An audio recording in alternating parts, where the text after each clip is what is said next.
खुलासा किया, क्या पूरी घटना थी, क्या कुछ निकल कर आया? देखिए, 5 दिसंबर को बहुत ही सनसनीखेज तरीके से भाईपुर गांव में कोतवाली देहात में हाजी यूनुस जब अपने लोगों के साथ 3 गाड़ियों से एक शादी समारोह से वापस आ रहे थे तो रास्ते में उनकी गाड़ियों पे फायर हुए और उस फायर में कुल 5 लोग घायल हुए थे, एक की मृत्यु हो गई थी। पुलिस के लिए बहुत ही चैलेंजिंग जॉब था। इन्हें अपने सगे भतीजों पर शक था, उस आधार पर साजिश में इनके भतीजों के नाम लिखे गए। कुल 6 लोगों को इनके द्वारा नामजद किया गया था, जिसमें 3 इनके भतीजे हैं, 4 भतीजे हैं, एक जो है एक भतीजे का साला है हारिस और एक नावेद नाम का व्यक्ति है। तो इस तरह कुल 6 लोगों को नामजद करते हुए इनके द्वारा FIR लिखाई गई थी। हमारे लिए सबसे बड़ी चुनौती थी उन शूटर्स की पहचान करना जिनके द्वारा एक घटना कराई गई थी। उस क्रम में हमारी स्वाट टीम और कोतवाली देहात की टीम के द्वारा बहुत ही सार्थक तरीके से तमाम साइंटिफिक तरीकों का इस्तेमाल करते हुए बहुत शीघ्र घटना का अनावरण कर लिया था और ज़्यादा से ज़्यादा 20 घंटे के भीतर ही लगभग घटना में सम्मिलित वास्तविक अभियुक्त जिन्होंने घटना कारित किया था उनकी पहचान स्थापित कर ली थी। और उसी क्रम में लगातार प्रयास करते हुए घटना का मुख्य शार्प शूटर जो इस गैंग का लीडर कहा जा सकता है, जिसको घटना के समय मौके पे गोली लगी थी, इस बात की भी चर्चा उस दिन थी कि एक अपराधी को गोली लगी है और घायल है और उसकी लोकेशन दिल्ली में पाई गई। और उस लोकेशन के आधार पर हमारी टीम ने जा करके जब ट्रेस किया तो मैक्स हॉस्पिटल का लोकेशन निकला और उस लोकेशन के आधार पर उस अभियुक्त को हिरासत में लिया गया। वहाँ जब जानकारी की गई तो पता ये चला कि उसने डॉक्टरों को ये बताया था कि आत्महत्या करना चाहता था और उस वजह से गोली लग गई है। फिर उन्हें पुलिस अभिरक्षा में ला करके जनपद बुलंदशहर के हॉस्पिटल में रखा गया है और वैधानिक कार्रवाई रिमांड बनवाने की जो नियमानुसार है वो कराई जा रही है। पूरे घटनाक्रम का अनावरण हो गया है। घटनाक्रम कुछ इस तरह का है कि जो नामित अभियुक्त थे, जिसमें चारों भाई और हारिस है, इनकी विशेष संलिप्तता रही। सारी योजना का सूत्रधार हारिस है, जो घटना से 2 दिन पहले UAE चला गया है अपने एक रिश्तेदार के साथ जो नामित है इसमें, और एक अनस वर्तमान में जेल में है। तो हारिस ने बहुत ही सुनियोजित तरीके से असलहों की व्यवस्था की और इसके बाद गिरोह को उपलब्ध कराया। ये गिरोह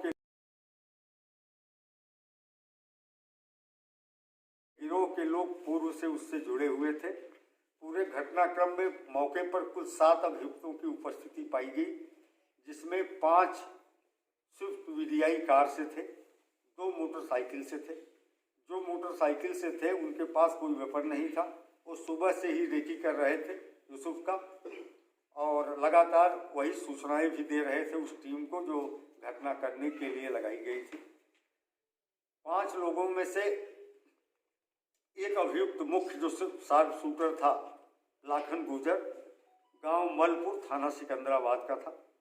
इसे गिरफ्तार किया गया है, अभिरक्षा में लिया गया है। यद्यपि अभी हॉस्पिटलाइज है, पेट में गोली लगी थी, लेकिन स्वयं खतरे के बाहर है। इसके अन्य जो साथी हैं लगातार उनके यहाँ दबिश दी जा रही है। उसी दबिश के क्रम में थाना खानपुर क्षेत्र का भी एक अपराधी मौके पर घटना में सम्मिलित था, उसके यहाँ दबिश दी गई है। आज अभियुक्त तो नहीं मिला, लेकिन उसके घर के अंदर से एक बंदूक पुरानी जो इस घटना में प्रयुक्त नहीं है लेकिन नाजायज असलहा है, वो बरामद हुआ है और उसकी पत्नी को गिरफ्तार करके उसमें वैधानिक कार्रवाई की जा रही है। तो शेष अभियुक्तों की गिरफ्तारी के लिए हमारी टीमें लगातार प्रयास कर रही हैं और एक प्लान्ड मर्डर था जो पैसा दे करके कराया गया था। अभियुक्तों की गिरफ्तारी का हम लोग लगातार प्रयास कर रहे हैं। इसी क्रम में साजिश में 2 अन्य की भी संलिप्तता पाई गई, जिनमें जो नामित अभियुक्त तीनों भतीजे इनके हैं चारों, उनके रिश्तेदार बिलाल और खालिद जो नरसल घाट के रहने वाले हैं, इन्हें भी गिरफ्तार करके 120B में जेल भेजा गया। सर, क्या इसी लड़के ने जो गिरफ्तार हुआ है तो इसी ने दोनों हाथों से गोली चलाई थी क्या?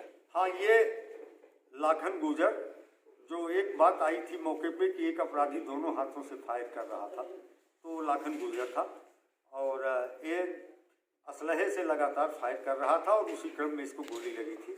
बाद में मैक्स हॉस्पिटल दिल्ली में इसको ले जा करके इसके लोग इलाज करा रहे हैं। सर, इस वारदात में शामिल अब तक पुलिस ने कितने लोग तो गिरफ्तार किए हैं, और अगर ये शूटर पेशेवर है तो क्या किसी नामी गैंग से कोई ताल्लुक या अलग अलग जगह से लोग जमा किए गए सब शूटर?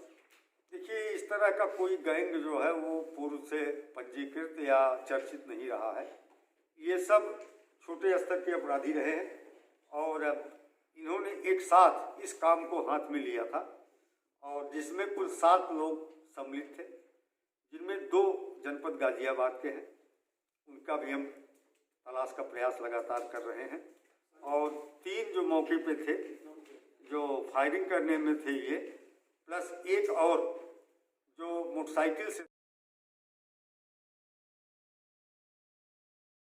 था रेकी करने में, वो भी इसी जनपद का रहने वाला है। कितने लोग गिरफ्तार सर इस वारदात में अब तक पुलिस कर चुकी है? देखिए, इस प्रकरण में 2 तो 120 में बिलाल और खालिद जेल जा चुके हैं, एक अनस पूर्व से जेल में है 3, और एक मुख्य शूटर लाखन गिरफ्तार कर लिया गया है, पुलिस की अभिरक्षा में है, यद्यप हॉस्पिटल में है अभी।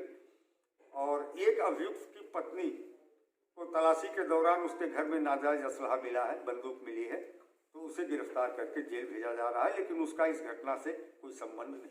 सर, आप बता रहे थे हाजी उसको ट्रेस किया जा रहा था वारदात के दिन, जब वो लौट रहे तो कौन था, मुखबिर कौन था इनमें से, कौन था जो ट्रेस कर रहा था हाजी उसको? देखिए, 2 लड़के बाइक से, अपाची मोटरसाइकिल से, जिनमें से एक इसी जनपद का रहने वाला है और एक और अन्य है जो नोएडा का था।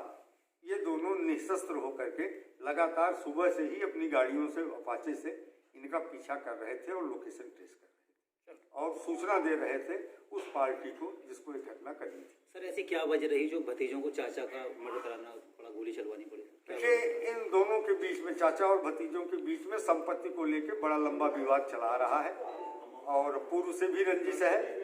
इनका एक भतीजा अपनी सौतेली माँ की हत्या के प्रकरण में अभियुक्त है, उस प्रकरण में भी हाजी यूनुस के द्वारा लगातार प्रभावी पैरवी की जा रही है। दूसरा अभियुक्त अपने पिता की हत्या के मामले में जेल में है, उसमें भी इनके स्तर से पैरवी की जा रही है। तो एक तो वो विवाद था जिसकी वजह से दोनों के बीच में नफरत की खाई बढ़ गई थी, लेकिन जो तात्कालिक कारण था वो अलीगढ़ की एक मीट फैक्ट्री है जो बड़ा पैसा देती है और हाजी अलीम ने, जो हाजी यूनुस के बड़े भाई थे, उन्होंने उसकी स्थापना की थी। बच्चे चाहते थे कि उनका हक बना रहे और परंपरागत रूप से हाजी यूनुस भी उसमें हिस्सा ले रहे थे।